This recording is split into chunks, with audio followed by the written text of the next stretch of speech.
At 3 o'clock in the morning, my phone vibrated on the nightstand. It was a message from my daughter Sarah. Mum, I know you paid $280,000 for this house, but my mother-in-law doesn't want you at the Christmas dinner.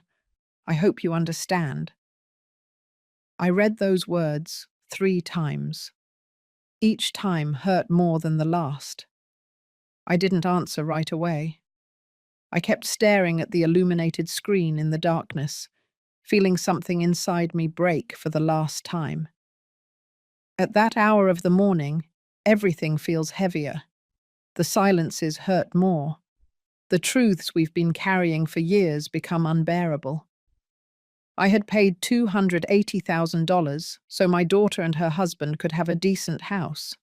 A house with a yard, with space for the children they would someday have, with big windows for the morning sun to stream in. A house where I, apparently, was no longer welcome. I got up slowly without turning on the light. I walked to the window and looked out at the empty street. The neighbors' Christmas lights twinkled faintly in the distance. I thought of all the times I had kept silent, all the times I had smiled when something hurt me, all the times I had said, "It's fine," when nothing was fine. My name is Eleanor Miller. I am 58 years old, and that morning of the 15th of December, something changed in me forever. I took my phone and typed a single word, understood. But what no one knew, not my daughter, nor her husband, nor especially that mother-in-law who had erased me from the Christmas table, was that the house was still in my name. I had paid every single cent. I had signed the deed. And that morning, tired of being invisible, of being used, of always being the one who gives in, I made a decision that would change everyone's Christmas. I wasn't going to that dinner, that was certain, but neither were they. No one was prepared for what was coming, because sometimes, when a woman gets tired, she doesn't yell, she simply acts, and the consequences are inevitable. Sometimes we trust the wrong people too much. Have you also been disappointed by someone you loved? Tell me your story in the comments. I want to read it. 4 years ago, when Sarah introduced me to David, I was happy. My daughter had found a man who was educated, hard-working, with good manners. A civil engineer who spoke of projects and the future with that confidence that reassures a mother. I remember the afternoon they came to my house to tell me they were getting married. Sarah was wearing a light blue dress. She had that sparkle in her eyes that only true love can give. "Mum, I want you to meet David's family next Sunday," she said, squeezing my hand. I prepared turkey, mashed potatoes, and a green bean casserole that my own mother had taught me to make. I set the table with the embroidered tablecloth I saved for special occasions. They arrived on time. David, his father Mr. Harold, and her, Mrs. Carroll, a tall woman with perfectly styled hair, with that kind of elegance that is intimidating. She wore a pearl necklace and a smile that didn't reach her eyes. "Pleasure to meet you, Mrs. Miller," she said, shaking my hand coldly. "What a cozy, cozy house." That word stuck with me. She didn't say pretty. She didn't say warm. She said cozy, like someone who means small without actually saying it. During the meal, Mrs. Carroll barely tasted the turkey. "Oh, I just have a sensitive stomach," she said, touching her chest. "I can't handle rich dishes." David ate with appetite. Mr. Harold complimented me on the casserole, but she looked at everything as if she were evaluating. The house, the furniture, me. When they left, Sarah hugged me at the door. "Aren't they wonderful, Mum?" I smiled and nodded. But something inside me had already noticed that look, that way of making me feel less. Still, I kept silent, because a mother does anything for her daughter's happiness, even swallowing the first warning signs. The wedding was beautiful. I paid for Sarah's dress, a gorgeous design she had seen in a boutique downtown. $5,000 that I took out of my savings without a second thought. Mrs. Carroll organized the reception at an elegant ballroom. Everything was impeccable. White flowers, gold lights, a dessert table like something out of a magazine. But when it was time for the thank yous, David only mentioned his parents. "Thank you, Mom, Dad, for giving us this unforgettable party." Sarah looked for me from the head table. I smiled and raised my glass. "It's fine, my love," I told her, moving my lips without a sound. But it wasn't fine, and I was starting to understand it. Months later, when Sarah and David had been married for 1 year, they invited me to lunch at their rented apartment. It was small, but they had decorated it with care. "Mum, we have to tell you something," Sarah said, taking David's hand. "We want to buy a house," he continued, "but we can't afford the full down payment." Sarah looked at me with those eyes I had known since she was a little girl. "Mum, do you think you could help us?" I had worked 32 years as an accountant in an imports company. I had saved every dollar with discipline. I had been living alone since my husband died, 10 years earlier. That money was for my old age, for my peace of mind, so I wouldn't have to depend on anyone. But when Sarah asked me, "How much do you need?" was all I said. While I'm telling all this, I'm thinking about where you might be listening to me. Write the name of your city in the comments. $280,000. That was the amount I took out of my savings. It wasn't everything I had, but it was most of it. The result of 32 years of waking up at 6 o'clock in the morning, taking 2 buses to get to the office, working extra hours when necessary. The money that was going to give me peace when I could no longer work. The money that meant freedom. But when I saw Sarah's face when I told her yes, it was all worth it. Oh, I thought so. The house was in a quiet residential area, on the outskirts of the city. It had 3 bedrooms, 2 full bathrooms, a yard with a lemon tree, and a spacious kitchen with windows overlooking the backyard. It was perfect. The day we went to see it, Sarah walked through the empty rooms with her hands over her chest, smiling like a small child.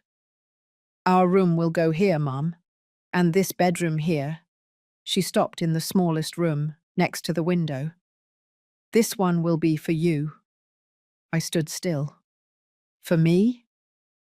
"Of course, Mum," Sarah said, hugging me. "You're helping us with the house. It's only fair that you have your own space when you come to visit, or when you want to stay." David nodded from the hallway. "Of course, Mrs. Miller. This house is yours too." I felt my heart fill up. Maybe everything was going to be fine.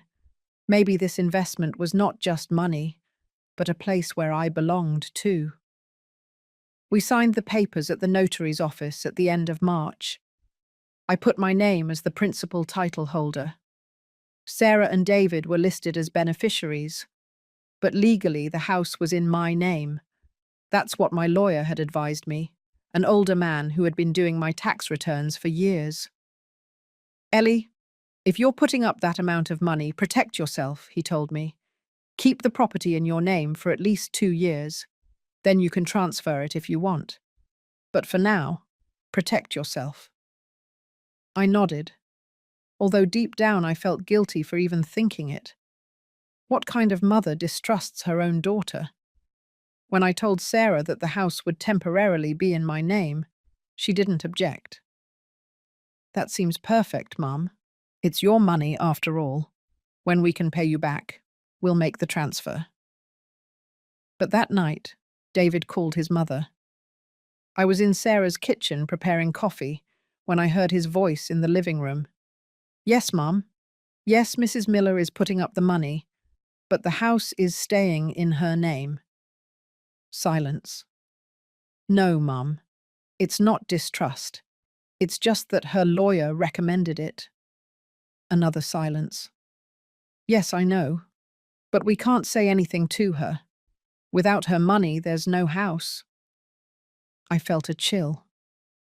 I went back to the living room with the coffee tray as if I hadn't heard anything, but something had already changed. Over the following months, I helped Sarah and David furnish the house. I bought the refrigerator, the washing machine, and paid half of the living room set. I also gave them a wooden dining room table that I found at an antique store. It was beautiful, big enough for 8 people. "So we can have family meals, my love," I told Sarah as the movers carried it in. She hugged me tightly. "You're the best mom in the world." The first time I went to stay in my room, I arrived one Friday afternoon with a small suitcase and a layer cake that I had made that morning. I rang the doorbell. Sarah opened the door, but she had a strange expression. "Mom, didn't you tell me you were coming?" "Yes, my love. I sent you a message yesterday." "Oh, I didn't see it. It's just that—" She looked inside. David invited his parents for dinner. And there she was, Mrs. Carroll, sitting in the living room that I had helped furnish, drinking tea from a porcelain cup. She looked me up and down. "Mrs. Miller, what a surprise." She didn't get up to greet me. "Good afternoon, Mrs. Carroll," I said, walking in with my suitcase. "Mum, you're staying in your room, right?" Sarah said, nervously. "It's just that Mrs. Carroll is already settled in the guest room." I froze. The guest room. The room Sarah had told me was for me. "Sure, my love," I said, with that smile that was already starting to hurt. "No problem." I went up to my room, but when I opened the door, I realized it was no longer empty like the last time. There were boxes piled against the wall, old clothes of David's hanging in the closet, an exercise bike in one corner. My room had become a storage room. I sat on the edge of the bed and took a deep breath. "Don't cry, Ellie, don't cry." I went downstairs half an hour later with the cake in my hands. "I brought a layer cake," I said, trying to sound cheerful. Mrs. Carroll wrinkled her nose. "Oh, what a shame, Mrs. Miller. I brought a French lemon tart from a boutique bakery. We already put it in the refrigerator." David avoided my gaze. Sarah took the cake from my hands. "Thanks, Mum. We'll save it for tomorrow." But I knew they weren't going to eat it. During dinner, Mrs. Carroll talked non-stop about her social club, her travels, how expensive everything was. Mr. Harold nodded at every one of his wife's comments. David laughed at the appropriate moments. Sarah served the food in silence. And I was there, sitting at the table I had bought, in the house I had paid for, feeling invisible. At one point, Mrs. Carroll pointed to the curtains in the living room. "Sarah, my dear, those curtains are too plain. I know a divine store that sells some imported ones from Italy. I'll give them to you for Christmas." "Oh, mother-in-law, how sweet." "Thank you," Sarah said. "This house just has so much potential," Mrs. Carroll continued. "It just needs a few touches of good taste." Good taste. As if everything I had contributed didn't have it. I got up from the table. "Excuse me, my head hurts a little. I'm going to lie down." No one protested. I went up to my room, lay down on the quilt, and stared at the ceiling in silence. I didn't cry that night, but something inside me began to break, something that, with time, could no longer be repaired, because one can endure many things, but feeling invisible in the place one built oneself, that hurts in a way that has no name. And the worst of all's that it was just beginning. The following months were a succession of small injuries so subtle that at first I convinced myself I was exaggerating, that it was my imagination, that I was too sensitive. But the pain was real. Sarah started calling me less. Before, we talked every day, even if it was 10 minutes before bedtime. Now, 3, 4 days would go by without me hearing from her. When I called, sometimes she didn't answer. When she did answer, she was always in a hurry. Mum, I'll call you later. I'm with my mother-in-law at the supermarket. Mum, I can't right now. We're going out to lunch with David's parents. Mum, I'll tell you later. We're going to Mrs. Carroll's house to look at some fabrics for the throw pillows. Mrs. Carroll. Always Mrs. Carroll. One Saturday afternoon, I dared to ask her, My love, aren't we doing our Sunday coffees anymore? There was an uncomfortable silence on the other end of the phone. Oh, Mum, it's just that David and I go to brunch with his parents on Sundays. You know, it's a tradition in their family. I understand, I said, even though I didn't understand anything. What if I go with you one Sunday? Another silence. It's just that Mrs. Carroll is very particular about that, Mum. You know, it's her time with David. Her time with David. David was no longer just my daughter's husband. Now he was Mrs. Carroll's son, who just happened to be married to Sarah.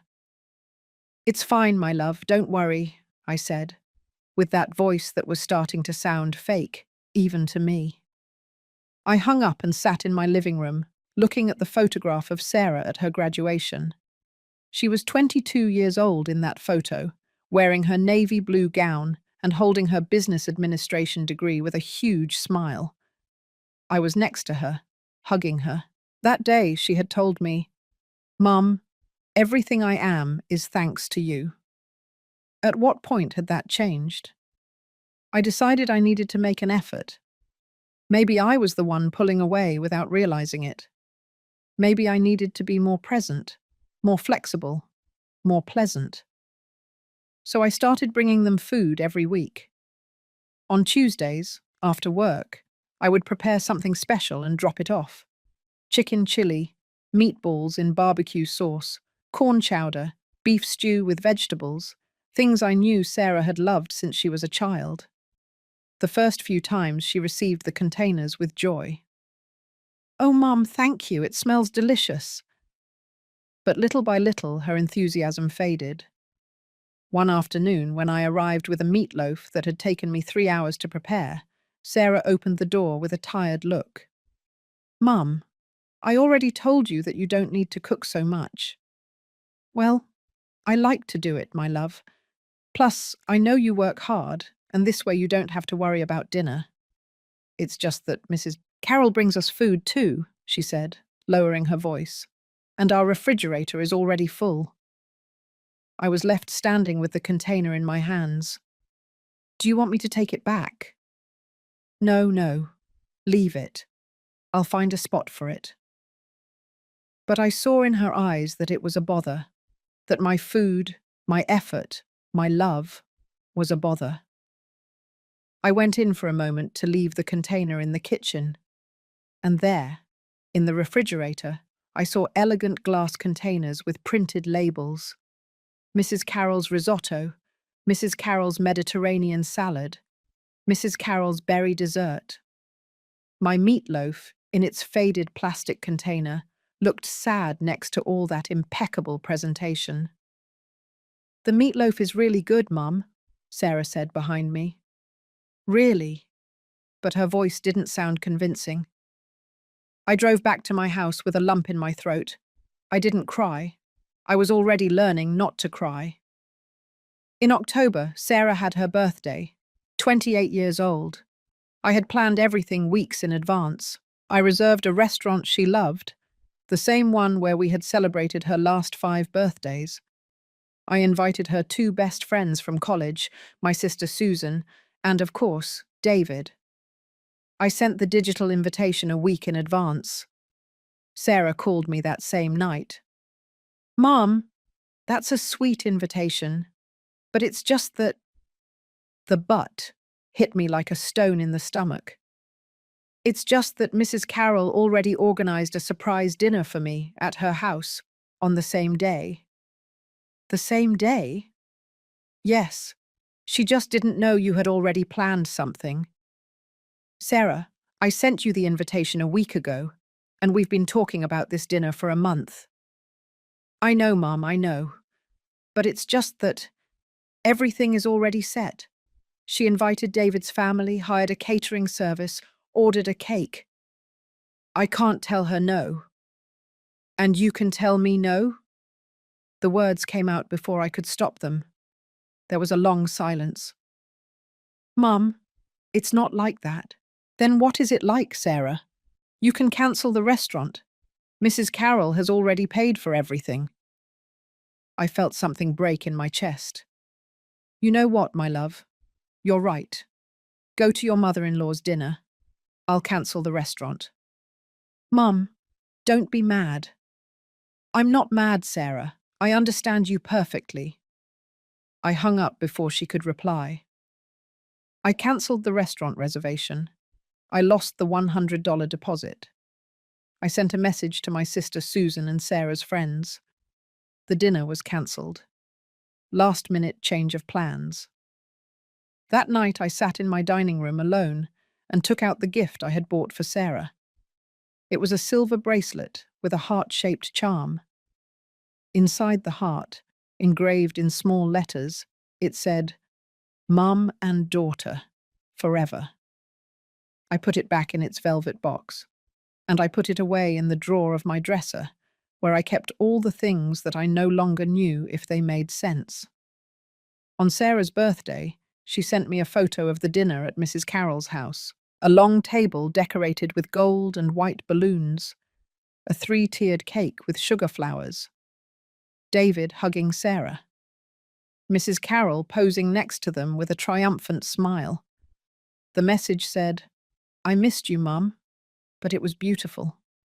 Thanks for understanding. I replied, Happy birthday, my love. May God bless you always. I didn't mention the cancelled dinner. I didn't mention the lost deposit. I didn't mention the stored gift. Because that's what mothers do, right? We swallow the pain, we smile, and we say everything is fine, even though something inside is dying. November arrived with an unusual cold. Sarah called me one Wednesday night. Mum, do you have plans for Christmas? My heart skipped a beat. Christmas, our tradition. Since Sarah was a little girl, we spent Christmas Eve together. We made mashed potatoes, punched the turkey, played carols. It was our time. Well, I was thinking we would spend it together, as always, I said, trying to sound casual. It's just that this year is going to be different, Mum. Different. That word again. Mrs. Carroll wants to have Christmas dinner at our house. She says she's getting older and going up the stairs at her house is hard for her, so we thought it would be nice to have it at the new house. Our house. The house I paid for.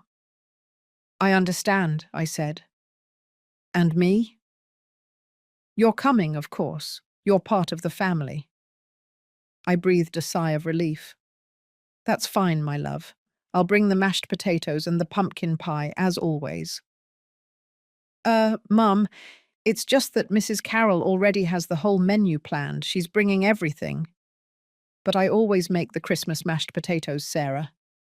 I know, Mum, but you know how she is. She likes everything to be a certain way.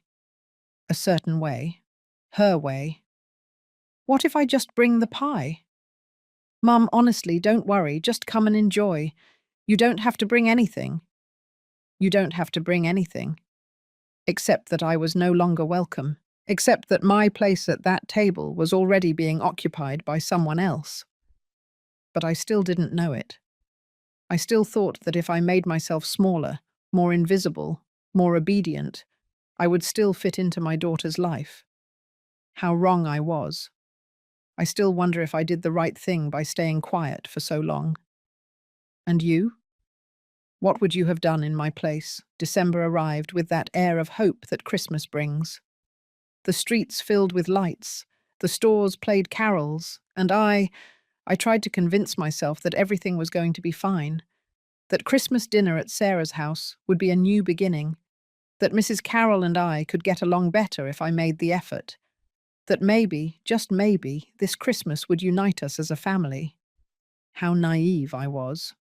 On the 10th of December, I went to the mall to buy Sarah's Christmas gift. I walked through the bright aisles, seeing young couples carrying bags, children pointing at toys, families taking photos next to the giant tree at the entrance. I felt terribly alone, but I kept walking. I went into an elegant jewelry store. There I found a set of silver earrings and a necklace with blue stones. Sarah had always loved blue. "It's for my daughter," I told the saleswoman. "What a beautiful gift," she replied, smiling. "She's sure to love it."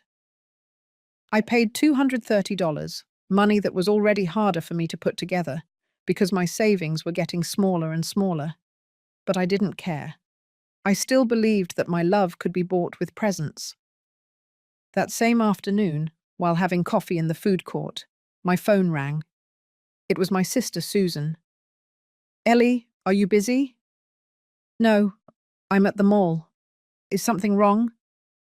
"I need to tell you something, and I don't know if I should, but I think you have the right to know." My heart raced. "What is it, Susan?" "Last night I went to the supermarket and saw Sarah with Mrs. Carroll." "And?" "They were in the Christmas decorations aisle. I was going to say hello, but I heard what they were talking about." Susan paused. "What did you hear?" "Mrs. Carroll was telling Sarah that your presence at Christmas dinner made her feel uncomfortable." I felt the floor move beneath my feet. "What?" "Yes, Ellie," she said. "Sarah, my dear, I understand she's your mum, but the truth is I don't feel comfortable with her at family gatherings. She's a woman, how do I say it? Very plain. She doesn't fit in with our environment." I closed my eyes. Plain. That word cut through me like a knife. "And what did Sarah say?" I asked, although I wasn't sure I wanted to know the answer. Susan sighed. "Sarah didn't defend you, Ellie. She stayed quiet. And then she said, 'I know, mother-in-law, but I can't tell her not to come. She's my mum, but I can't tell her not to come,' as if I were an obligation, as if my presence were a burden." "Are you there, Ellie?" "Yes, I'm here. I'm so sorry, sister, but I thought you should know." "Thanks, Susan." I hung up. I stayed sitting at that table in the food court, surrounded by Christmas laughter, with the coffee getting cold in front of me. And for the first time in months, I felt something different from pain. I felt rage. I couldn't sleep that night. I tossed and turned in bed, reviewing every conversation, every gesture, every word I had ignored. The "I'll call you later" that never came. The "you don't need to come" wrapped in false smiles. The "Mrs. Carroll already organized it" that erased me from every plan. My daughter was pushing me away, and I had been too cowardly to see it. At 2 o'clock in the morning, I got up and turned on my computer. I opened my email and looked for the house documents, the deed, the contract, the proof of transfer for the $280,000. Everything was in my name. I was the legal owner of that house. Sarah and David were just residents. Residents who, according to the contract, had the obligation to make me a participant in the family use of the property. My lawyer had included that clause.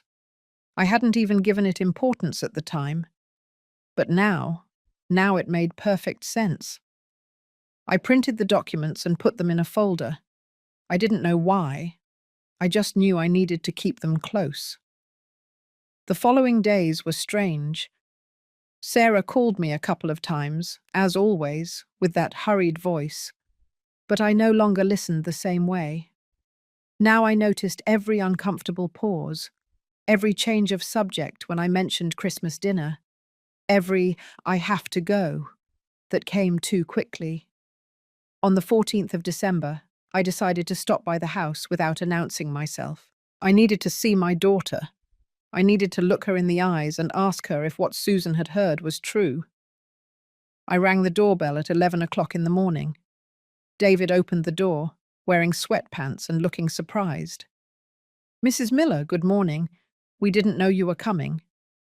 I came to see Sarah. Is she here? Yes, she's upstairs. Come in. I went into the house. My house. The living room was different. They had put up new curtains, elegant beige ones, the ones Mrs. Carroll had promised to give them. The couch I had helped buy was covered with embroidered throw pillows that I had never seen. On the mantelpiece, there was a large picture frame. I walked closer. It was a family photo. David, Sarah, Mr. Harold, Mrs. Carroll, all smiling in front of the Christmas tree at Mrs. Carroll's house. I looked for my photo, the photo of the two of us at her graduation, the photo that used to be on that same mantelpiece. It was gone. Ellie? I turned around. Sarah was coming down the stairs, in pajamas, with messy hair. Mum, is something wrong? I came to see you, my love. Can't I come to see you? Of course you can. It's just that you should have let me know. Why, Sarah? So you could tell me you're busy? She fell silent. We sat in the living room, uncomfortable, like two strangers. Mum, are you okay? You seem off. Off? Yes, like angry. I took a deep breath. Sarah, I need to ask you something, and I need you to answer me truthfully. She tensed up. What is it? Did Mrs. Carroll tell you that she doesn't want me to go to Christmas dinner? The colour drained from her face. Who told you that? Sarah, just answer. Is it true? She bit her lip. She looked toward the stairs, where David had discreetly disappeared. Mum, it's complicated. No, Sarah, it's not complicated. It's a simple question. Yes or no? She has her ideas, Mum. You know how she is. She thinks family gatherings should be a certain way. A certain way? What does that mean? Mum, please don't do this to me. Do what to you, Sarah? Ask you if I still have a place in your life. Of course you have a place. Then why are you excluding me from your Christmas? I'm not excluding you. Then what's happening? Sarah got up from the couch, frustrated. Mum, you just don't understand. Mrs. Carroll is important to David, and I can't be fighting with her. She's very sensitive. If I do something she doesn't like, she gets mad and stops talking to us for weeks, and David suffers. And I suffer watching David suffer. And me? Don't I matter? You're my mum. You'll always be there. I'll always be there, even when you erase me from your photos, even when you reject my food, even when you cancel our traditions. Don't be dramatic. Those words felt like a slap. Dramatic? Yes, Mum.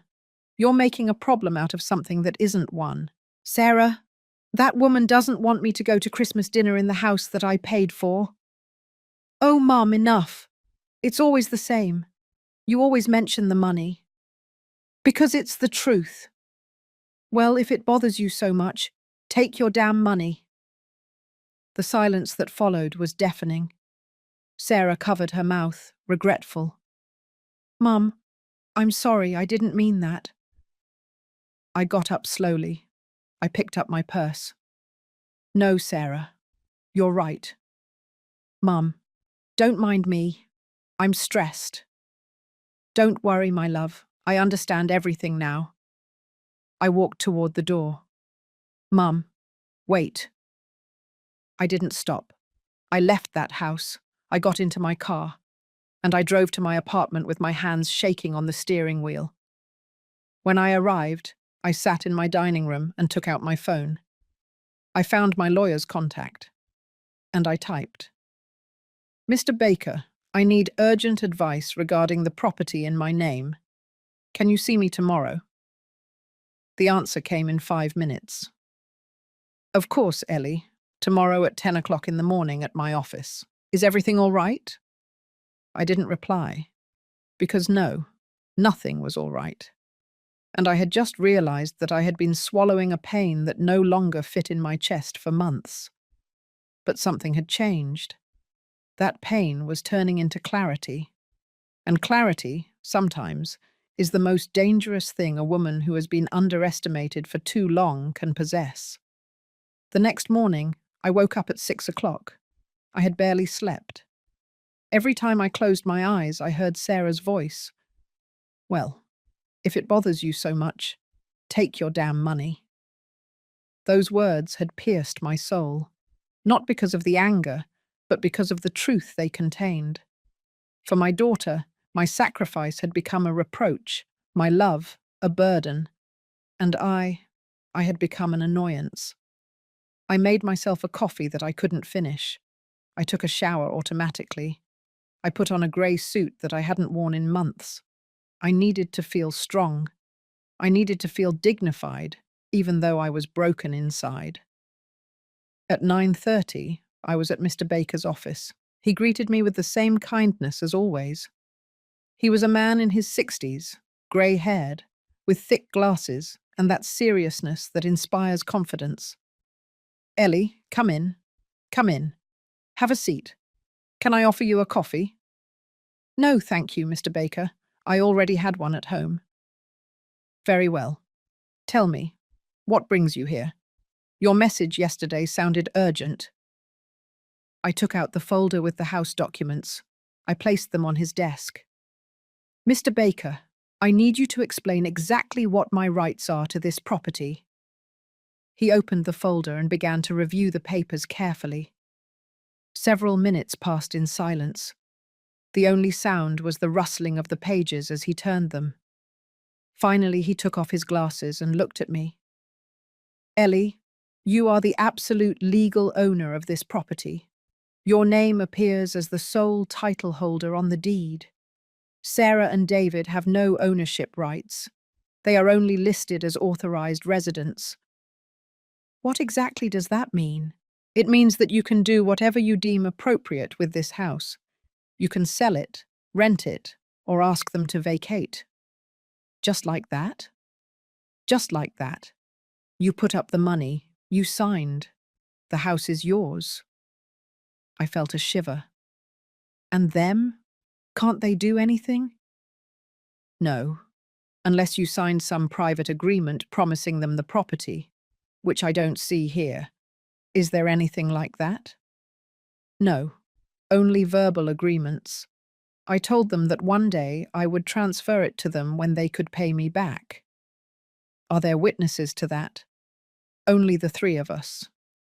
Then there is nothing legally binding.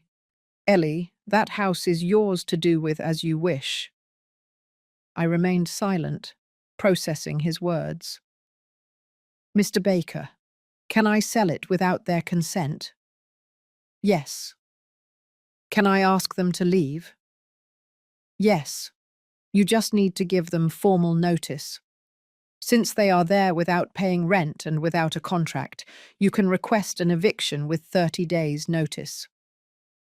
30 days. And what if I wanted to sell the house immediately? He looked at me intently. Is the situation that serious, Ellie? I didn't answer with words, but my eyes said it all. He sighed. Look, legally you can, but I understand this is your daughter. I would recommend you think about it carefully. These decisions have emotional consequences that go beyond the legal. There are no more emotions to protect, Mr. Baker. That has been made very clear to me. Do you want me to prepare the sales documents? I was silent. Was I really going to do this? Was I really going to sell my daughter's house? I thought of Sarah, of her happy face the day she first saw that house, of her decorating plans, of her dreams of starting a family there. But then I thought of the family photo from which I had been excluded, of the room that had become a storage room, of the rejected mashed potatoes, of the cancelled birthday dinner, of the take your damn money. And above all, I thought of Christmas, of the dinner where I was not welcome, in the house I paid for, at the table I bought, where Mrs. Carroll would be the queen, and I wouldn't even have a place. Yes, Mr. Baker, I finally said. Prepare the documents. Are you sure? I've never been more sure of anything in my life. He nodded slowly. Very well. Do you want to list it with an agency, or do you know an interested buyer? I want to sell it as quickly as possible. How long would that take? If we look for a cash buyer, maybe 3 or 4 weeks. There are investors who constantly look for properties like this. 3 or 4 weeks. That would take us to the end of December. Mr. Baker, what's today's date? The 15th of December. I did the math in my head. Would it be possible to have the sale closed by the 24th of December? He looked at me surprised. That's very little time, Ellie. But if we find the right buyer and you are willing to lower the price a little to speed things up, perhaps yes. How much would I have to lower it? Instead of asking $300,000, you could offer it for $270,000. That's $30,000 less, but the sale would be immediate. $30,000 less. Even so, I would recover almost all my money, and more importantly, I would recover my dignity. Do it, Mr. Baker. Sell it for $270,000, but I need the transaction to be closed on the 24th of December, not a day later. The 24th of December? Ellie, that's Christmas Eve. I know perfectly well. We looked at each other in silence. He understood. All right. I'll do my best. I know some investors who might be interested. I'll let them know it's a cash opportunity. Negotiable price. Urgent transaction. Perfect. And the eviction notice? Prepare that too, but don't deliver it yet. I will let you know when. When do you plan to deliver it? I smiled for the first time in days. A sad smile, but a smile. The afternoon of the 24th of December, Mr. Baker, just before Christmas dinner. He let out a long sigh. Ellie, are you absolutely sure about this? There's no turning back. I've been making myself small for months to fit into my daughter's life, Mr. Baker. And you know what I discovered? That no matter how small I make myself, I'm never going to be enough for them. So I decided something better. What is that? I decided to reclaim my size. I left that office with the folder under my arm and a strange weight in my chest. It wasn't relief, nor was it sadness. It was clarity. That cold, sharp clarity that comes when you finally understand that they don't love you the way you love, that they don't value you the way you value. And that sacrifice, when it's not reciprocated, becomes humiliation. The following days were odd. Sarah didn't call me after our fight. I didn't call her either. It was as if we were both waiting for the other to make the first move. But neither of us did. Mr. Baker called me on the 18th of December. Ellie, I have good news. I found a buyer. My heart jumped. That fast? Yes. It's an investor who has a fund to buy properties in that area. He was very interested because the house is in excellent condition. He's offering $265,000 cash, $5,000 less than we were asking. But the transaction can close on the 23rd of December. $265,000. I had invested $280,000. I would lose $15,000, but I would recover my peace. I accept. Are you sure? We could look for someone to pay the $270,000. No, Mr. Baker, I accept. I want to close this immediately. Very well. I'll prepare everything. The signing of the transaction will be on the 23rd of December at 10 o'clock in the morning. Does that work for you? Perfect. And the eviction notice? I want it ready to be delivered on the 24th in the afternoon, around 6 o'clock in the evening. Understood. I'll have it ready. I hung up. I sat in my dining room, and for the first time in weeks, I cried. But not out of sadness. I cried out of liberation, because I was going to do something I had never done in my life. I was going to choose myself. That night, Sarah finally sent me a message. Mum, sorry about the other day. I was stressed. You're coming to Christmas dinner, right? We expect you at 7 o'clock in the evening on the 24th. I read the message 3 times. We expect you. Not I want you there. Not it's not the same without you. Just, we expect you. Like someone expecting the plumber, the cable guy, the person who provides a service, I replied. Sure, my love, I'll be there, but I wasn't going to be there. Not in the way she expected. On the 20th of December, I went to the bank and requested a cashier's check for the amount of the sale. $265,000. The employee looked at me curiously. That's a lot of money, Ma'am. Are you sure you want it in a cashier's check? Completely sure. For what date do you need the document? For the 23rd of December. Perfect. You'll have it here. On the 21st of December, Susan called me. Ellie, are you going to Sarah's Christmas dinner? Yes, I'm going to go. Really? I thought after everything that happened. Susan, I'm going to ask you something. Don't ask me questions. Just trust me. You're scaring me. Don't be scared. Just things are going to happen. And I need you to know that I'm fine, that I'm doing the right thing. What things are going to happen? You'll see. I love you, sister.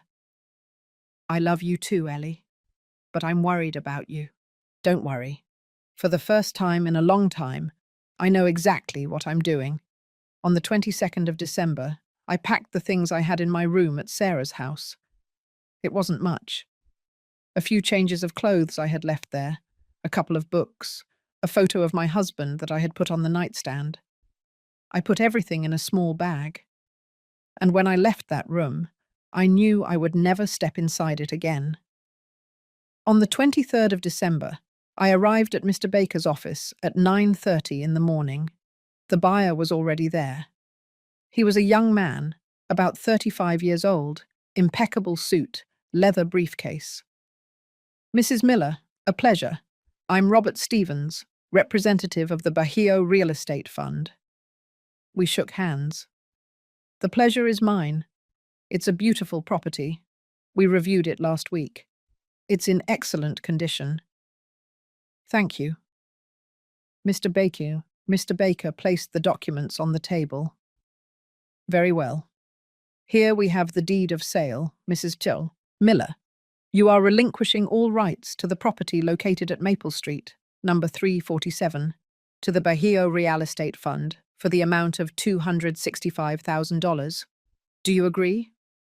I agree. Mr. Stevens, does your representative accept the terms? Yes, we accept. Perfect. Proceed to sign. I signed every page. My hand didn't tremble. Not once. When I finished, Mr. Stevens handed me the cashier's check. Here you are, Mrs. Miller, $265,000. I took the check. I looked at it. It was a simple piece of paper, but it represented my freedom. And when do you take possession of the house? Legally, from this moment on, but I understand that the current occupants need time to vacate. When do you think they can leave the property? I looked at Mr. Baker. Mr. Baker, does the eviction notice give them 30 days? That's right. Then they have until the 24th of January. Mr. Stevens nodded. Perfect. That gives us time to plan the renovations. We're going to convert it into an executive rental house. An executive rental house. It wasn't even going to be Sarah's in any sense anymore. It was going to belong to strangers. And for some reason, That seemed perfect to me. I left that office with the check in my purse and the eviction notice in a manila folder. I went straight to the bank and deposited the check. $265,000. It wasn't everything I had invested, but it was enough. That afternoon, I sat in my living room and wrote a letter, not to Sarah, but to myself.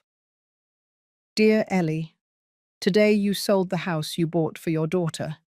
Today you recovered the money you gave with love. Today you chose your dignity over their comfort. And it's okay, you are not a bad mother. You are a woman who finally understood that love is not begged for, that sacrifice without reciprocity is called abuse, and that sometimes the most loving decision you can make is to walk away. Tomorrow will be a difficult day, but it will be the first day of the rest of your life. And that life finally belongs only to you. I folded the letter and put it in the drawer of my dresser, next to the birthday gift I never gave Sarah, next to the bracelet that said, Mum and Daughter Forever, because forever had turned out to be a promise only I was keeping. I went to bed early that night. Tomorrow would be Christmas Eve, the day everything would change, the day I would stop being invisible.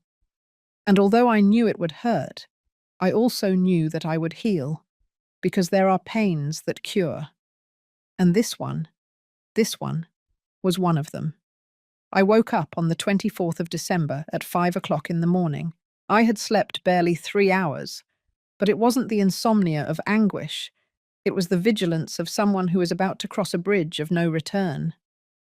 I stayed lying in the darkness, listening to the silence of my apartment.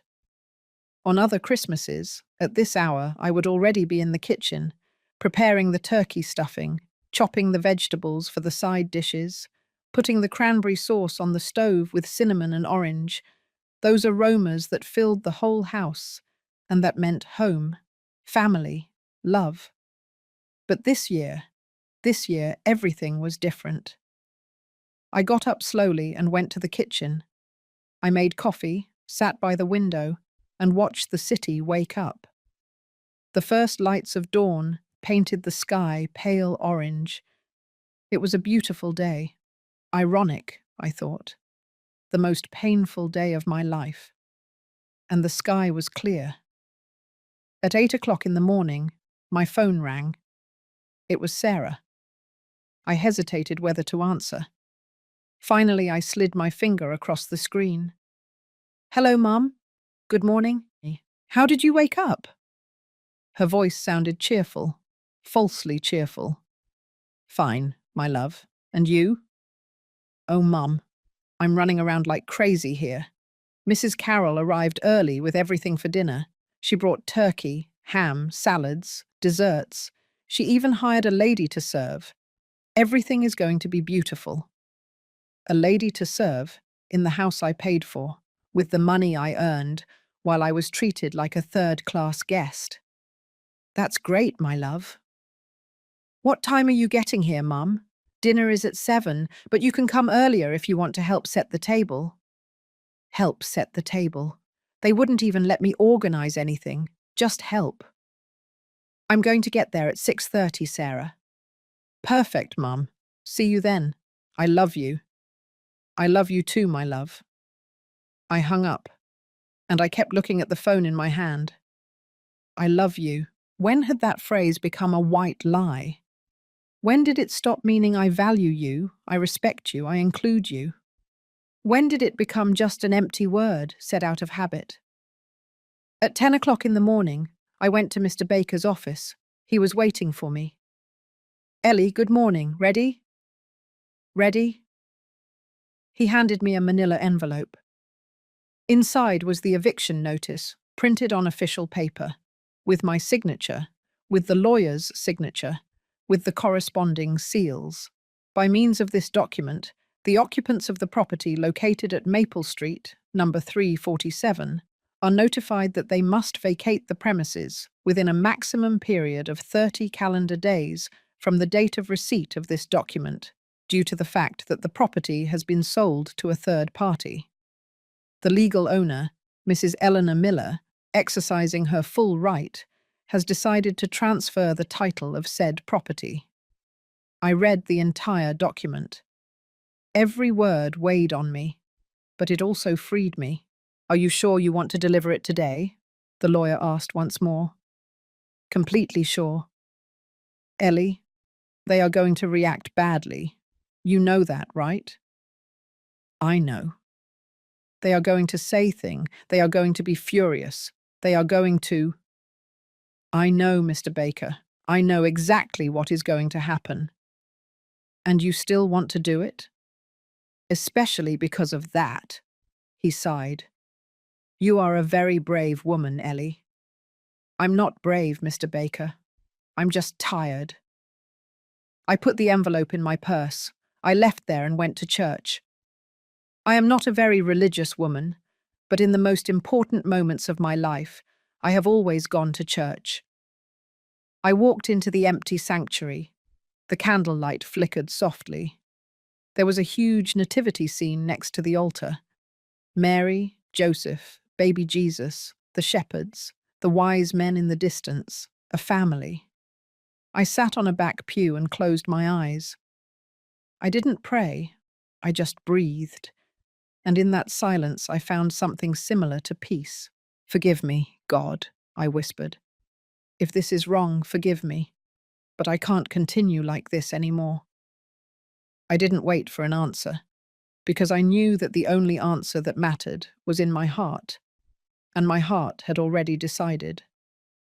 At 5 o'clock in the afternoon, I returned to my apartment. I took a calm shower. I put on a navy blue dress that I had always liked. I put on light makeup. I carefully styled my hair. I put on the silver earrings that my husband had given me on our last anniversary before he died. I looked in the mirror, and for the first time in months, I recognized myself. There I was, Eleanor Miller, 58 years old, accountant, widow, mother, but above all, woman, with dignity, with courage, with the right to be respected. I picked up my purse. Inside was the manila envelope with the eviction notice, and I left my apartment at 6 o'clock in the evening, the day of my death. 20 minutes in which I reviewed my whole life, the years of sacrifice, the sleepless nights, the extra jobs, the savings put away dollar by dollar, everything. I had done everything for her. And now I was about to take it away, not for revenge, but for survival. I arrived at Maple Street at 6:25. The street was lit up with Christmas lights. The houses shone with decorations. Carols could be heard in the distance. Happy families, celebrating. I parked my car in front of the house that was no longer mine, the house that would no longer be Sarah's either. I took 3 deep breaths, and I got out of the car with my purse in my hand. I rang the doorbell. David opened the door. He was wearing a red sweater with an embroidered reindeer, big smile, wine glass in hand. "Mrs. Miller, Merry Christmas. Come in, come in." I walked in. The house smelled like roasted turkey and cinnamon. There was a huge Christmas tree in the living room, decorated with gold ornaments and white lights. The dining room table was set with a white linen tablecloth, porcelain dinnerware, crystal glasses. There were 6 chairs, not 7. 6. I counted mentally. Sarah, David, Mr. Harold, Mrs. Carroll, and the other 2? "Mum, you're here," Sarah said, coming out of the kitchen. She was wearing an emerald green dress. She looked beautiful, happy. "Merry Christmas, my love," I said, hugging her. She returned the hug, but it was a short, awkward hug. "Come, I want to introduce you to someone," she said, taking my hand. She led me to the living room. There was Mrs. Carroll sitting on the main couch, as if she were the owner of the house. She was wearing a wine-colored dress, a pearl necklace, a perfect hairstyle. Next to her was a young couple I didn't know. "Mom, this is Christopher and Jessica, David's cousins. They came from Chicago." Ah, the other two chairs. "Nice to meet you," I said, shaking their hands. "The pleasure is ours, Ma'am," Christopher replied. Mrs. Carroll looked me up and down. "Mrs. Miller, how punctual. Sit down, sit down. Would you like something to drink?" She didn't get up to greet me. She didn't even shake my hand. "No, thank you. I'm fine." I sat in an individual chair, away from the group. Mr. Harold arrived from the patio with another glass of wine. "Ah, Mrs. Miller. Good evening. Merry Christmas." "Merry Christmas, Mr. Harold." And there I was, sitting in the living room of the house I bought, surrounded by my son-in-law's family, while my daughter ran back and forth, serving canapes that Mrs. Carroll had brought. Invisible, uncomfortable, out of place. 30 minutes of superficial conversation passed. Christopher and Jessica talked about their trip. Mr. Harold commented on the weather. Mrs. Carroll narrated anecdotes from her European vacation. David laughed at the appropriate moments. Sarah nodded at everything her mother-in-law said. And me? I was there. But I wasn't there. At 7 o'clock sharp, Sarah announced, "Dinner is ready. Please come to the dining room." Everyone stood up. I did too. We walked toward the table.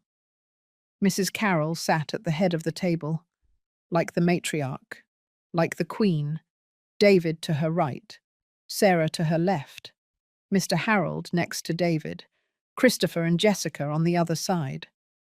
And me? I was left at the other head of the table, alone, at the opposite end of the table, miles away from my daughter. I sat down slowly, and at that moment, something inside me finished breaking. David brought the turkey, Sarah brought the side dishes. Mrs. Carroll raised her glass. "Family, before we begin, I want to make a toast." Everyone raised their glasses. I raised mine too, although my hand was trembling. "I want to thank God for this beautiful family we have formed, for my son David, who fills me with pride every day, for Sarah, who is like the daughter I always dreamed of having, for this wonderful house where we are gathered today, and for this perfect moment. Cheers! Cheers!" Everyone shouted. They clinked their glasses. They smiled. They toasted. And I set my glass down on the table without drinking, because I had just heard the only thing I needed to hear. For this wonderful house. The house she hadn't paid for. The house where I wasn't welcome. The house that in 30 minutes would no longer be theirs. I looked at Sarah. She was laughing at something Christopher had said. Happy, carefree, oblivious to everything, oblivious to me. I got up from the table. "Excuse me," I said. No one looked up at me. No one asked if I was okay. I walked toward the kitchen. I took out my phone and sent a message to Mr. Baker. "Proceed." He replied immediately. "Understood. In 15 minutes." I put my phone away. I returned to the dining room. I sat back in my seat. And I waited. They ate. They laughed. They told stories. Mrs. Carroll talked non-stop. David listened, captivated. Sarah poured more wine. And me? I just waited. At 7:30, the doorbell rang. David got up. "Are we expecting someone else?" "No," Sarah said, confused. He went to open the door. I heard voices at the entrance. Seconds later, David returned, pale. "Sarah, there's someone who wants to talk to you." Sarah got up, puzzled. "Who is it? Is it a process server?" Silence fell over the table like a slab of concrete. Sarah left the room. I remained seated, calm, breathing. Mrs. Carroll frowned. A process server? On Christmas Eve? What disrespect! 2 eternal minutes passed. Then I heard Sarah scream. What? We all got up from the table. We ran to the entrance. Sarah was at the door with an open envelope in her hands. Her face was distraught, white, trembling. David read the document over her shoulder. It can't be. It can't be. What's wrong? Mr. Harold asked. Sarah turned to me. Her eyes were full of tears, but they weren't tears of sadness. They were tears of fury. Did you do this? Everyone looked at me. I held her gaze. Yes, Sarah, I did this. You sold the house. Yes. How could you? Because it's my house, Sarah. It always was. But we live here. You lived here. You have 30 days to vacate. David took a step toward me. Mrs. Miller, this is a mistake, right? You can't do this. You promised us. I didn't promise you anything, David. I told you that one day I might transfer the house to you, but that day never came. Mrs. Carroll stepped forward. Her face was red with indignation. This is an abuse, an injustice.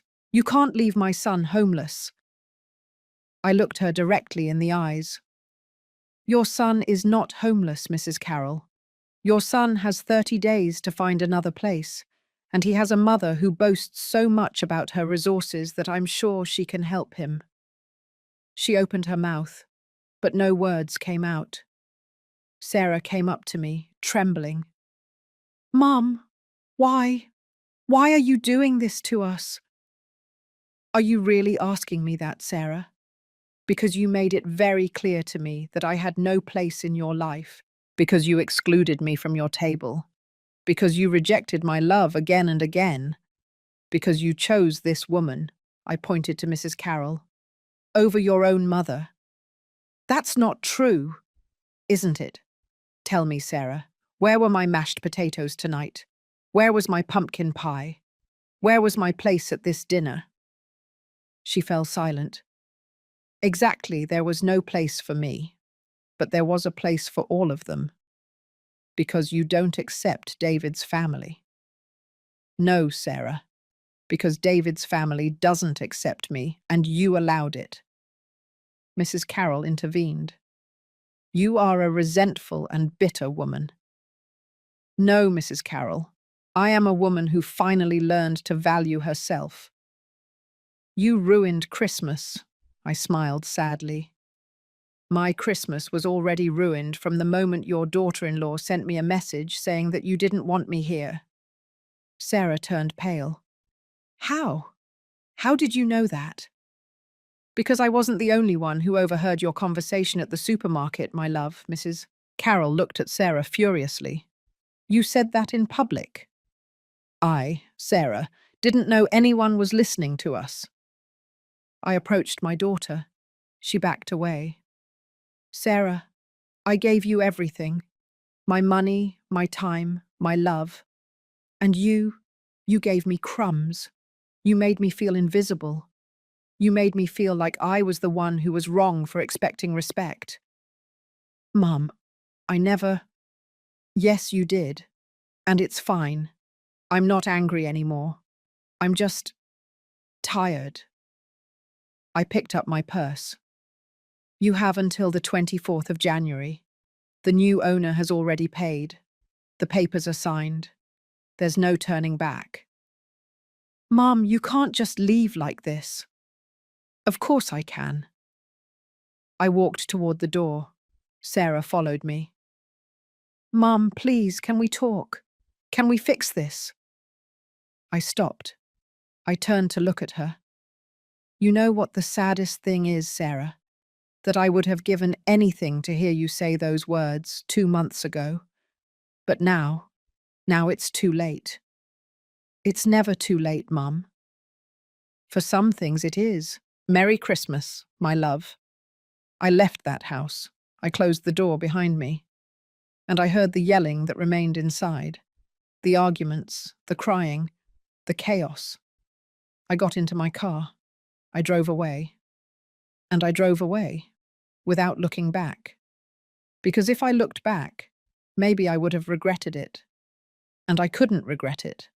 Not now. Not after finally having found my own voice. I drove aimlessly for 1 hour. The streets were empty.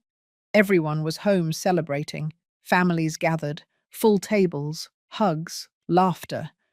And I was alone in my car, with my hands trembling on the steering wheel. But I wasn't crying. I still wasn't crying, because if I started crying, I was afraid I wouldn't be able to stop. Finally, I stopped at an overlook on the outskirts of the city. From there, the whole city was visible, illuminated. Thousands of lights flickering in the darkness. Each light was a house. Each house, a family. Each family, a story. I turned off the engine. I sat in the silence. And there, in that absolute solitude, I finally breathed. I really breathed. For the first time in months, I felt my lungs fill completely. There was no one to please, no one to smile falsely for, no one to make me feel small. Just me. Me and my decision. I took out my phone. I had 15 missed calls from Sarah, 8 messages from David, 3 messages from unknown numbers, 1 from Susan. I opened Susan's first. "Ellie, are you okay?" Sarah called me crying. She told me everything. I don't know what to say. Just take care. "I love you, sister," I replied. "I'm fine. Better than ever. Don't worry about me." Then I opened David's messages. "Mrs. Miller, please, can we talk? Sarah is devastated. This is very cruel of you. I didn't think you were capable of something like this. At least give us more time. My mum is right. You are a very harsh woman. Sarah won't stop crying. How are you going to sleep tonight knowing what you did?" I read every message without feeling anything. Not guilt, not regret, just clarity. Finally, I opened Sarah's messages. "Mum, answer me, please. Mum, I need to talk to you. I can't believe you did this to me. How could you ruin our Christmas?" David is furious. "Mrs. Carroll says you are a horrible person." You know what? She's right. You're selfish. You only think about yourself. You never cared about my happiness. It was always about the money. I wish Dad were alive to see what you've become. That last message hit me like a punch to the stomach. She mentioned my husband, the man who loved me, the man who respected me, the man who valued me, and she used him as a weapon. I closed my eyes. I took 3 deep breaths and wrote my reply. "Sarah, I am only going to answer you once. Then I am going to turn off my phone. I didn't ruin your Christmas. Your Christmas was already ruined when you decided that I was not welcome in it. I am not selfish. I am a woman who finally understood that self-love is not selfishness. Yes, I thought about myself for the first time, in a long time, and I'm not going to apologize for that. And about your dad. Your dad would be proud of me, because he taught me that respect is the foundation of love. And you forgot that. I love you, Sarah. I will always love you. But I will no longer allow you to treat me as if I were invisible. When you are ready to talk truthfully, without yelling, without accusations, without your mother-in-law involved, I will be there. But not before.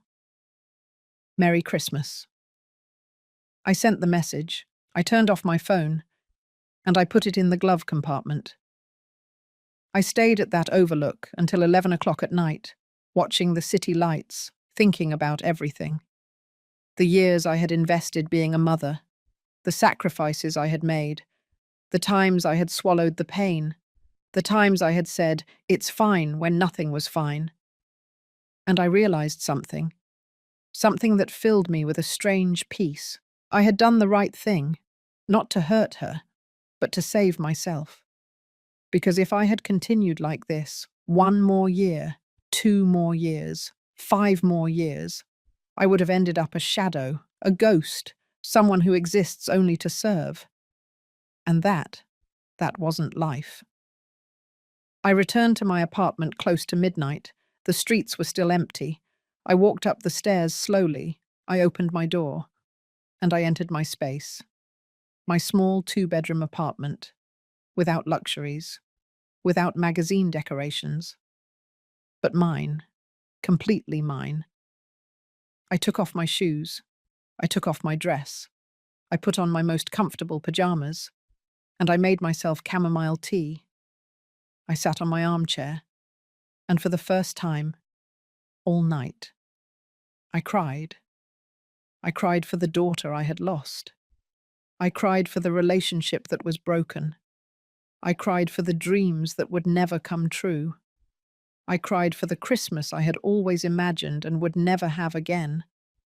But I also cried from relief, because I no longer had to pretend. I no longer had to smile when I was hurting. I no longer had to make myself small to fit into places where I wasn't wanted. I cried until I had no more tears, and when I finished, I felt empty, but also light, as if a 20-year weight had been lifted. I lay down in my bed.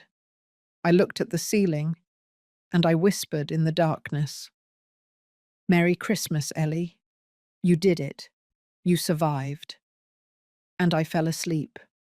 For the first time in months, I fell asleep in peace. The following days were strange. I didn't turn on my phone. I didn't answer calls. I didn't open messages. I simply existed. I read books I had been meaning to read for years. I watched movies I had always wanted to see. I walked in the park. I had coffee at a quiet cafe. I breathed, without rush, without guilt, without fear. On the 27th of December, Susan came to visit me. She knocked softly on the door. I opened it. She looked at me with those eyes full of worry that only a sister can have. "Can I come in?" Of course. We went in. I poured her coffee. We sat in the living room. "How are you?" she asked. "Fine." "Ellie, you don't have to pretend with me." "I'm not pretending, Susan. I really am fine." She looked at me intently. "Sarah has called me every day. She's devastated." "I know. She says you made a terrible mistake." "It wasn't a mistake." "She says you ruined her life." "I didn't ruin her life. I just took back mine." Susan sighed. "Ellie, is there really no way to fix this?" "Fix it how, Susan? By giving them back the house? By apologizing for defending myself? By becoming invisible again?" "It's not that." "Then what is it?" She fell silent. "Susan, let me ask you something. If you had been in my place, what would you have done?" "I don't know." "Yes, you do. Tell me the truth." She lowered her gaze. "Probably the same thing you did." "See?" "But she's your daughter, Ellie." "I know. And precisely because she's my daughter, this hurts me so much. But also, precisely because she's my daughter, I couldn't keep allowing her to treat me that way. And if she never forgives you?" That question pierced me. I was quiet for a moment. "Then I will live with that. But at least I will live with dignity." Susan took my hand. "You are stronger than I thought." "I'm not strong, Susan. I'm just tired of being weak." She stayed with me all afternoon. We talked about other things, about childhood, about our parents, about summers at our grandparents' ranch, about when life was simple, when love didn't hurt, when being family meant something. Before leaving, Susan hugged me tightly. No matter what happens, I'm with you. Thank you, sister. And Ellie, for what it's worth, I think you did the right thing. Those words sustained me for days. On the 30th of December, I received an email from Mr. Baker. Ellie, I inform you that the new owners will formally take possession of the property on the 24th of January. The current occupants have been notified. So far, they have not sought legal advice to appeal. I will keep you informed of any developments. So they weren't going to fight legally, probably because they knew it was pointless. The house was mine. I sold it. End of story. On the 31st of December, New Year's Eve, I spent it alone. I didn't go to parties. I didn't answer invitations. I simply prepared a simple dinner, put on music by Augustine Lara, and at 12 o'clock at night, I poured myself a glass of wine. I toasted to myself. To you, Ellie, for everything you survived, for everything you let go of, for everything you will build. And I drank, slowly, savoring every sip, not as an escape, but as a celebration. On the 2nd of January, I turned on my phone for the first time in 9 days. I had 43 messages, most of them from Sarah. I read them all, and in them, I saw the progression of her emotions. Mum, please, let's talk. December 27th. Mum, David says we have to look for an apartment. We can't find anything in our budget. December 28th. Mrs. Carroll says we can stay with them temporarily, but her house is small. December 29th. Mum, this is a nightmare. December 30th. I packed your things from the room. They are in boxes. Do you want me to bring them to you, or are you coming for them? December 31st. Happy New Year, I guess. January 1st. Mum, are you really going to let this end like this? January 2nd in the morning. That last message made me think. Was I ending this, or had she ended it months ago without realizing it? I replied to only one message. Sarah, you can bring my things whenever you want, but if you come alone, without David, without your mother-in-law, without anyone else, just you and me. If you are willing to do that, we can talk. I sent the message, and I waited. The answer came 3 hours later.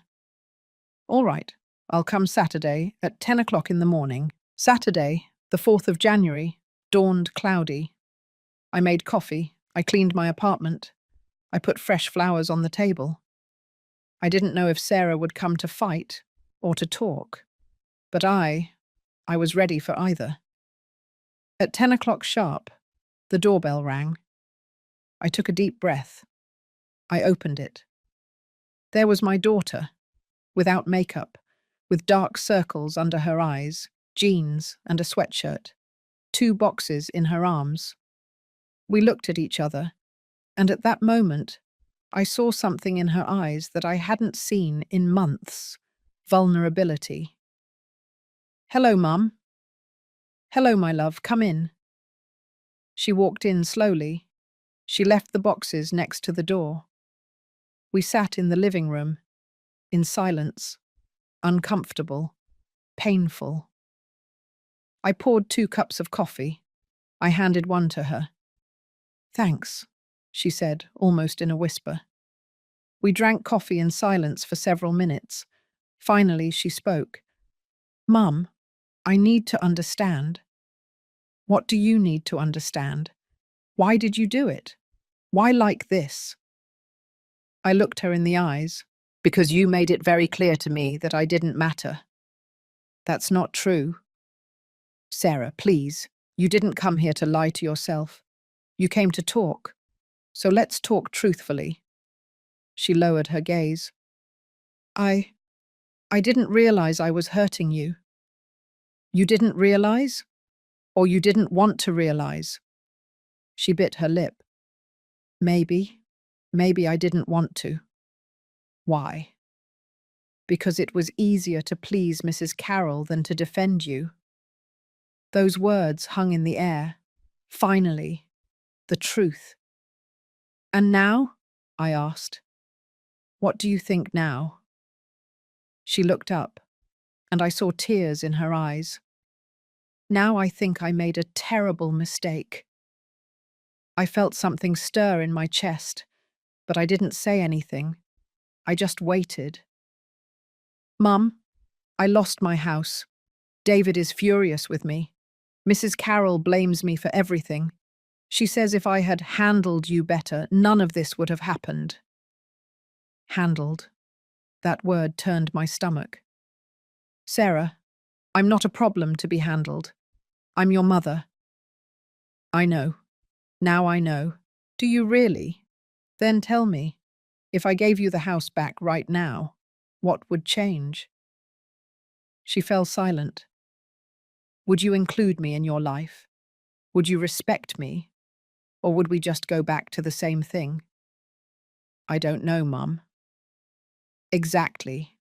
That's why I did what I did. Because I needed you to understand that my love is not infinite, that my patience has limits, and that I also deserve respect. She started to cry. I'm sorry, Mum. I'm so sorry. And there I saw my daughter. Not the woman who had hurt me, but the little girl who once hugged me and told me I was her hero. I got up, sat next to her, and hugged her. She cried on my shoulder for long minutes. I'm sorry, Mum. I'm sorry, I'm sorry. I know, my love. I know. When she finally calmed down, we pulled apart. We looked at each other. Mum, is there a way to fix this? Sarah, the house is no longer mine. I can't do anything about that. You're not talking about the house. I'm talking about us. I took a deep breath. That depends on you. What do you need from me? I need you to respect me. I need you to value me. I need you to remember that I am also a person with feelings. And I need you to set boundaries with your mother-in-law. She fell silent. I'm not going to ask you to choose between her and me, but I am going to ask you not to allow her to disrespect me. All right. All right. Yes, Mum, you are right. About everything. And David? She sighed. David is angry, but also I think he understands too. Last night he said something to me. He said, your mum did what we forced her to do, and we made her have to do it. Those words surprised me. He's not happy? No, but he understands. I nodded. Sarah, I don't want us to lose our relationship, but I also can't continue to be your half-mother. Either you include me in your life for real, or we go our separate ways. Yes, she took my hand. I don't want to lose you, Mum. I don't want to lose you either, my love. So can we start over? I looked at her intently. We can try, but it's going to take time, and it's going to require real changes. I know. And if at any point you make me feel invisible again, I'm going to walk away. And this time, it will be forever. She nodded. I understand. We hugged again. And in that hug, I felt something like hope. It wasn't total forgiveness. It wasn't forgetting. But it was a beginning. And sometimes, beginnings are enough. January passed slowly, like those months when everything is on pause, waiting for something to be resolved. Sarah and I started to rebuild our relationship, little by little, carefully, like walking on broken glass. We met for coffee on Wednesdays, just the two of us, without David, without Mrs. Carroll, without anyone else. And there, in those conversations, I began to know a Sarah I had forgotten existed. A vulnerable, honest, scared Sarah. In one of those coffee dates, in mid-January, she told me what was happening. Mum, we found an apartment. It's small, 2 bedrooms, in an area we don't love, but it's what we can afford. When are you moving? The 20th of January, 4 days before we have to give up the house. And how is David? She sighed. He's different. Different how? Quieter, like disillusioned, not with me, but with everything. With his mother? She looked at me surprised. How did you know? Mother's intuition. Sarah stirred her coffee with the spoon, thoughtful. When Mrs. Carroll found out we had to move to a small apartment, she was furious. Not with us, with you. She kept saying you were a cruel woman, that how could you leave your own daughter homeless? I didn't leave them homeless. I know, Mum. I told her that too. But she didn't want to listen. Then David told her something he had never said before. What did he tell her? He told her, Mum, Mrs. Miller did what we forced her to do. If anyone is to blame, it's us, especially me, for allowing us to treat her that way. I felt a knot in my throat. And how did she react? She got very angry. She told him he was defending the woman who had taken everything from us, that he was being a bad son, that she had done everything for him, and this was how he repaid her. And David told her that that was exactly the problem, that she had always made him feel like he owed her everything, and that he was tired of living with that guilt. I was silent, processing. Mum, it was the first time I saw David setting a boundary with his mother, and she didn't take it well. What happened? She left the house crying. She said she wouldn't come back until David apologized. And did he apologize? No. And I think that's what hurts her the most, that for the first time in his life, David didn't give in. I took a sip of my coffee. And how do you feel about all this? Relieved, Mum. I feel relieved because I finally feel like David and I are a team. Not David, his mum and me, just the two of us. I'm glad to hear that, my love. But I'm also sad because I see David suffering.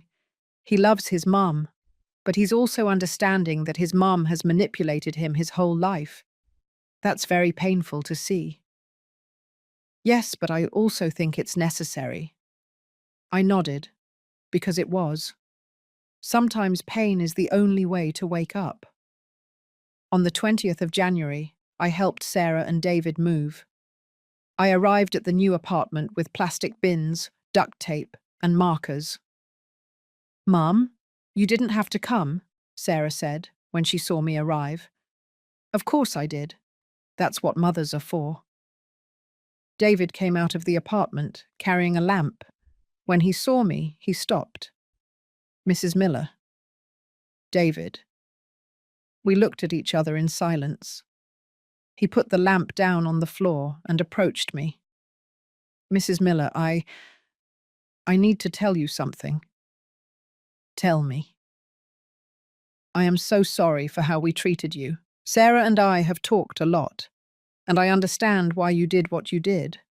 And even though it hurt, and even though it was very difficult, you were right. His words took me by surprise. Thank you for saying that, David. My mum taught me to respect my elders, but I forgot to apply that with you, and that's unforgivable. We all make mistakes, but not all of us pay for them so dearly. Sometimes high prices are the best lessons. He nodded. I hope that one day you can forgive us. I already forgave you, David, but forgiving doesn't mean forgetting. It means learning. I understand. We shook hands, and in that simple gesture, I felt something close. Not with a happy ending, but with dignity. We spent the day packing. The apartment was indeed small, nothing compared to the house. The living room and dining room were a single space. The bedrooms barely fit a bed and a closet. The kitchen was narrow, but it was clean, and it was theirs. Without debts they couldn't pay, without feeling obligated to anyone. "What are you going to do with the furniture that doesn't fit?" I asked. "We're going to sell it," Sarah said. "The big dining room table, some bookshelves, the whole living room set. We already posted everything online." "And the table?" Sarah looked at me. "The table you gave us?" "Yes, that one. We're going to sell it, Mum. It doesn't fit here." I felt a pang in my chest. That table where I had imagined family meals, laughter, Christmases. "That's fine," I said. "It was yours. You can do whatever you want with it." But Sarah noticed my expression. "Mum, if you want it." "No, my love. I don't have space for it either." And it was true. That table belonged to a dream that no longer existed. In the afternoon, while we were resting, Mrs. Carroll arrived. No one had called her. No one had told her we would be there. She simply showed up, with high heels, a designer bag, dark glasses, as if she were arriving at a social event. "David, son, I came to see how you were." David came out of the apartment. When he saw her, his expression hardened. "Mum, what are you doing here?" "I came to help with the move." "We don't need help." "David, don't be ridiculous. Of course you need help. This is—" She looked at the building with contempt. "This is very different from what you had." "It's what we can afford, Mum." "But you didn't have to get to this. If only you had—" "If only I had what, Mum? If only I had forced Mrs. Miller to give us a house." "Don't say nonsense. It's not nonsense. You never wanted to accept that that house wasn't ours. And you put ideas into our heads. You made us believe we had a right to something that didn't belong to us." Mrs. Carroll took off her glasses. "Are you blaming me for this?" "I'm not blaming you. I'm just telling you the truth. David, I only wanted the best for you." "No, Mum. You wanted the best for your image. You wanted to boast that your son lived in a big house. You wanted to control everything. You wanted Sarah and me to live according to your standards." "That's not true." "Yes, it is. And that's why we ended up losing everything." Mrs. Carroll looked around, searching for support. Her gaze crossed with mine. I was standing next to the apartment door, observing the scene. "You," she said, pointing at me with her finger. "You are behind all this." "No, Mrs. Carroll. I'm just here helping my daughter." "You put ideas into their heads." "I didn't put anything into their heads. They made their own decisions." "You are manipulating them." David stepped in. "Stop it, Mum. That's enough." David's shout echoed in the street. Several neighbors came out to their windows. Mrs. Carroll turned pale. "David, don't raise your voice to me." "Then don't provoke me. Mrs. Miller is my wife's mother, and from now on, you will treat her with respect. If you can't do that, then you are not welcome in our lives." The silence that followed was brutal. Mrs. Carroll looked at her son as if she didn't recognize him. "Are you kicking me out?" "I'm asking you to respect my family. You are my family. And so is Sarah. And so is Mrs. Miller. And if you can't accept that, then yes, I am asking you to leave." Mrs. Carroll took a step back, her eyes filled with tears. But they weren't tears of sadness. They were tears of rage. "Someday you will regret this." "Maybe, but not today." She turned around. She walked quickly toward her car. She got in, and she left, without saying goodbye, without looking back. David stood in the street, breathing heavily. Sarah came out and hugged him. "I'm proud of you," she whispered. He hugged her tightly, and he cried. He cried like I had never seen him cry before, because he had just set a boundary that he had been avoiding for 30 years. And that hurts, even if it's the right thing to do. That night, after finishing the move, we ate pizza on the floor of the new apartment. There was no table yet. There were no chairs, but we were together. "Mum, thank you for coming," Sarah said, leaning on my shoulder. "I will always be there for you, my love. But now, with healthy boundaries." She smiled. "With healthy boundaries." David raised his soda. "To new beginnings." We clinked our soda cans. To new beginnings. And at that moment, in that small apartment, sitting on the floor, I felt more like family than I had in months in that big house. Because family is not measured in square feet. It is measured in respect, in presence, in true love. In the following weeks, I learned from Sarah that Mrs. Carroll had not called David again, that she had completely withdrawn, offended, hurt in her pride, waiting for him to apologize. But David did not apologize. And little by little, Mrs. Carroll began to feel the weight of her own decision. In February, Susan called me. "Ellie, I have to tell you something." "What happened?" "I ran into Mrs. Carroll at the supermarket." "And?" "She's different." "Different how?" "She's alone, Ellie. Very alone. Her husband is working all day. David doesn't talk to her. And she looks sad, aged, as if all that pride was collapsing on her." I didn't feel joy hearing that, nor did I feel pity. I just felt understanding. "She chose pride over love, Susan. I know. And now she's paying the price. We all pay the price of our decisions. Don't you feel, I don't know, some satisfaction?"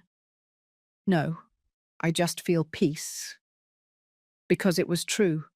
I hadn't done this for revenge. I had done it to save myself. And the fact that Mrs. Carroll was facing the consequences of her own behavior, that wasn't my responsibility. That was karma, that silent justice that arrives when you least expect it. In March, Sarah told me that Mrs. Carroll had tried to reach out again. She sent a message to David. It said she missed him, that she wanted to make peace. And what did David reply? He told her that he missed her too, but that things had to change, that if she wanted to be in our lives, she had to respect our entire family, including you. And what did she say? She got angry again. She said David was asking her to humiliate herself, and she hung up. I shook my head. She doesn't understand that respecting is not humiliating oneself. No, Mum, she doesn't understand. Maybe someday she will. Do you think so? Maybe, when she's lonelier, when she understands that pride is a very poor companion in old age. And so it was. Months later, in June, Susan told me that Mrs. Carroll had started going to therapy, that she had had an anxiety attack that led her to the hospital, that the doctor had told her that her blood pressure was very high, that she needed to manage her stress, and that finally, in one of those therapy sessions, she had started to see her own pattern, her need for control, her fear of losing relevance, her way of manipulating through guilt. "And has she sought out David?" I asked. "Yes, 2 weeks ago. She invited him to lunch and apologized." "Really, eh?" "Yes, Ellie. She told him she had been a bad mother, that she had smothered him with her expectations, that she regretted trying to control his marriage." "And David?" "He cried, Ellie. He cried because he finally heard the words he had needed to hear for years." I was silent, processing. "And you?" Susan asked. "How do you feel knowing that?" "I feel Calm. Don't you feel like you should receive an apology too? Maybe I will someday. Maybe not. But I no longer need it to be at peace. Because it was true. Life had taken care of putting things in their place. Mrs. Carroll had lost the relationship with her son, had lost the control she so desperately needed, had faced her loneliness, and had finally understood, not through my intervention, but through the natural consequences of her own actions. That is karma. It's not revenge. It's balance. It's life teaching you, with infinite patience, that what you sow is what you reap. And I didn't need to see her suffer to feel good. I just needed to know that justice had finally arrived, silent, inevitable, perfect. 2 years have passed since that Christmas Eve. 2 years since I made the most difficult decision of my life. And today, sitting in my small apartment, with a cup of coffee in my hands and the morning sun coming through my window, I can say that it was the best decision I have ever made. Not because it was easy, but because it was necessary. My relationship with Sarah is different now. It is no longer that mother-daughter relationship where I gave everything and she took without thinking. Now it is a relationship between two adult women who respect each other, who care for each other, who choose each other. We see each other every week, sometimes for lunch, sometimes just to walk in the park. We talk about everything, her job, her marriage, my projects, because yes, now I have projects. After selling the house, I had enough money left over not to worry for a while, and I decided to do something I had always wanted to do, but had never dared. I took painting classes, something that had fascinated me since I was a little girl, but that I had abandoned because it wasn't practical, because I had to work, because I had to be responsible, because I had to sacrifice myself for others. But now I paint. I'm not Frida Kahlo, nor do I claim to be. But every time I put the brush to the canvas, I feel alive. I feel complete. I feel like me. I also joined a group of women my age. We meet on Thursdays at a downtown cafe. We talk about our lives, our children, our pains, our victories. And there I discovered that my story was not unique, that there were many women who had gone through the same thing, mothers who had faded trying to please, mothers who had lost their identity along the way, mothers who had had to make painful decisions to save themselves. And in those conversations, I found sisterhood, I found understanding, I found a space where my pain was not dramatization, where my decision was not cruelty, where my story was valid. One afternoon, one of those women told me, "Ellie, you're very brave." I shook my head. "I'm not brave. I was just tired." "That's the same thing," she replied.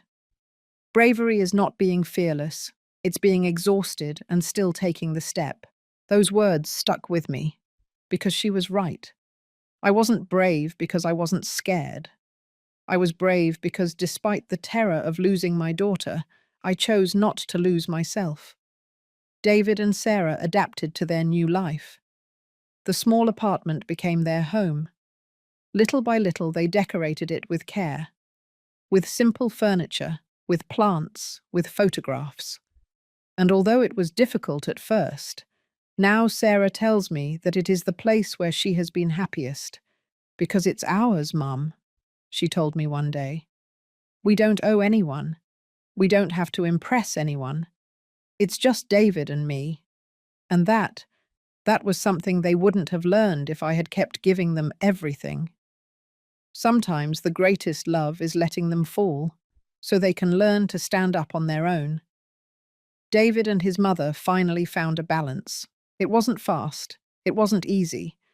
But after months of therapy, Mrs. Carroll began to change. Not completely. People don't change overnight. But she learned to let go. She learned to respect. She learned that love is not shown with control, but with freedom. 6 months ago, David invited me to lunch, just him and me. We went to a quiet restaurant, and there, while sharing some pulled pork sliders, he told me something I will never forget. Mrs. Miller, I know what happened was very painful for everyone, but I need you to know something. What is that, David? You saved me. I looked at him confused. How? You saved me from becoming my mother. When you sold that house, I was furious. I felt like everything had been taken away from me. But over time, I understood something. I understood that I was living the life my mum wanted for me, not the life I wanted. And if you hadn't done what you did, I would have continued like that, trapped, without realizing it. His voice broke. Now I have a simple life, but it's my life, and that is priceless. I took his hand. David, I'm very glad to hear you say that. Thank you, Mrs. Miller, for everything, even the pain. That day I cried in my car on the way home, but not out of sadness, but out of gratitude, because finally we had all learned. Mrs. Carroll and I never became friends. We probably never will. But we reached a tacit agreement, a cold but real respect. We see each other at birthdays, at family gatherings. We greet each other politely. She no longer sees me as a threat. I no longer see her as an enemy. We simply coexist. And that is enough. 3 months ago, Sarah gave me some news. She came to my apartment one Sunday morning with a bag of donuts and a nervous smile. Mum, I have to tell you something. What is it, my love? She sat next to me. She took my hands. I'm pregnant. The world stopped. What? I'm going to be a mum. And you're going to be a grandma. The tears came before I could stop them. I hugged her tightly, very tightly. How far along are you? 2 months. I wanted to be sure before I told you. And how do you feel? Scared, excited, happy, and I want you to be with me through all of this, Mum. Of course, I'm going to be with you. No, Mum. I mean for real. I want you to be an important part of my baby's life.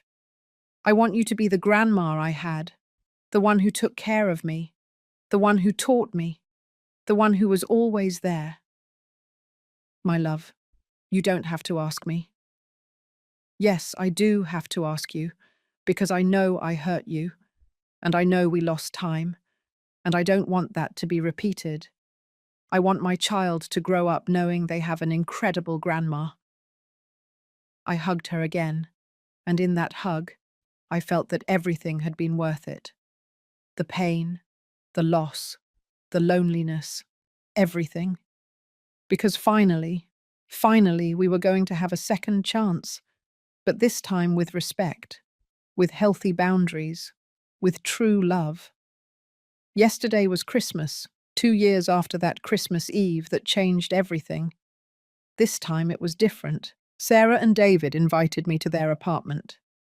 Mr. Harold and Mrs. Carroll were also there, and Susan, my sister. The table was small, the dinner was simple. Sarah cooked turkey, I brought my mashed potatoes, the same ones that were once rejected. This time there were no leftovers, this time everyone ate. And when David raised his glass to make a toast, he said, I want to thank everyone who is here, especially the women at this table, my mom, who is learning to love me without smothering me, to Sarah, my wife, my partner, my everything, and to Mrs. Miller. He looked directly at me. To Mrs. Miller, who taught us the hardest and most necessary lesson of our lives, who taught us that love without respect is not love, and that sometimes the most painful decisions are the wisest. Thank you, Mrs. Miller, for not allowing us to forget you, for demanding your place, for saving us from ourselves. Everyone raised their glasses, even Mrs. Carroll.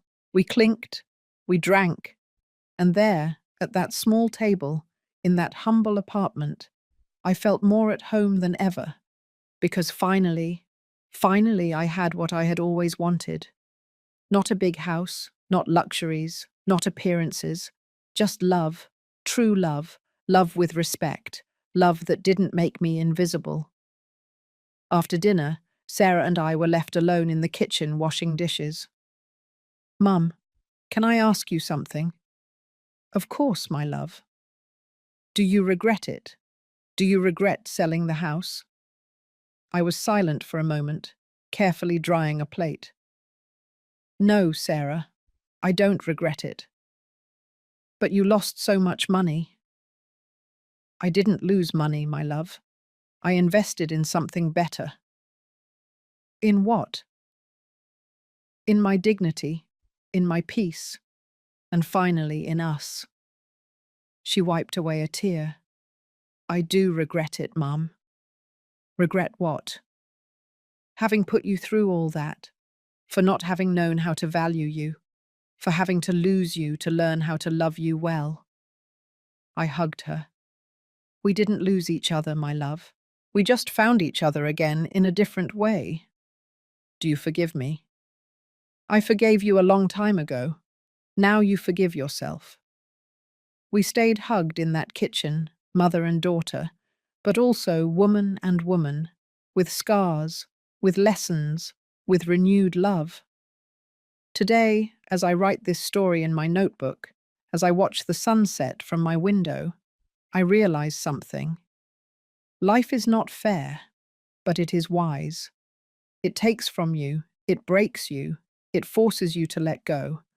But in the end, it teaches you. And if you pay attention, it transforms you. I reached 58 years old, thinking that my life was already defined, that my role was to be a mother, only a mother, and that meant giving until I disappeared. But I was wrong. Being a mother does not mean erasing yourself, it means teaching. And sometimes, the best teaching is by example. The example of a woman who respects herself, a woman who sets boundaries, a woman who chooses her peace over the comfort of others. And that woman I found along the way, is me, Eleanor Miller, 60 years old now, amateur painter, grandmother on the way, daughter, sister, friend. But above all, woman, complete woman, woman who learned that the most important love is self-love. Because when you love yourself, you teach others how to love you. And when you respect yourself, you teach others how to respect you. It wasn't easy, it wasn't fast, but it was worth it. Every tear, every sleepless night, every moment of loneliness, every painful decision was worth it. Because today I can look in the mirror and recognize myself. Today I can walk with my head held high. Today I can say no without guilt. And today I can say yes without fear. If my story touched your heart, if you recognized something of yourself in me, I want you to know something. You are not selfish for choosing yourself. You are not a bad mother for setting boundaries. You are not cruel for defending your dignity. You are human and you deserve respect. From your children, from your family, from your partner, but above all, from yourself. Because love that doesn't include you is not love. It is sacrifice. And sacrifice without reciprocity is abuse disguised as virtue. Don't make yourself small to fit into places that don't value you. Don't apologize for taking up space. Don't beg for love from those who should give it to you freely, because you are valuable, you are important, you are enough, just as you are. And if someone doesn't see it, that's their problem, not yours. Sometimes you have to lose to find, you have to let go to receive, you have to break to rebuild. And even though it hurts, even though the road is dark, even though you feel like you won't survive, you will survive, I know it, because I survived. And if I could, you can too. Thank you for listening to me until the end. Thank you for staying with me in this story. Thank you for allowing me to share my pain and also my healing. If this story touched your heart, share it with someone who needs it, with that mother who is struggling, with that woman who feels invisible, with that person who needs to know that they are not alone. Because sometimes one story is enough to change a life. And if it changed yours, then everything I lived, everything I lost, everything I gained will have been worth it. Subscribe and hit the notification bell to hear more stories of women who transformed their pain into wisdom. Every day, a woman, a life lesson. Share this story with someone you love. Sometimes a story like this can change an entire day. May God bless you. And always remember, your worth does not depend on how much you sacrifice. Your worth exists simply because you exist. Until next time.